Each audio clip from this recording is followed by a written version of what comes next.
ధనవంతులు ఫలితాల ఆధారంగా చెల్లింపు పొందడానికి ఎంచుకుంటారు.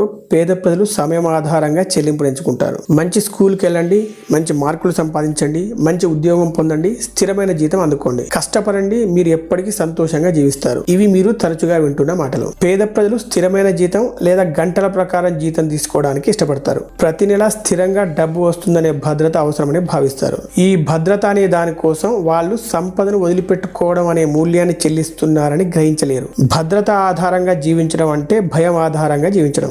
ధనవంతులు రిజల్ట్స్ చూపించడం ద్వారా డబ్బు పొందేందుకు ఇష్టపడతారు. హార్వీకర్ చెప్పేది ఏంటంటే ప్రతి ఒక్కరూ తమ సొంత వ్యాపారాన్ని కలిగి ఉండాలి.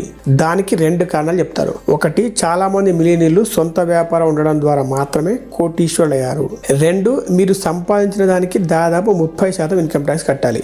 అదే మీకు ఒక వ్యాపారం ఉంటే మీరు పెట్రోల్ కనో, స్టడీస్ కనో, ఇంటి అద్దెనో రకరకాల ఖర్చులు చూపించడం ద్వారా మీ ట్యాక్స్ను ఎంతో తగ్గించుకోవచ్చు.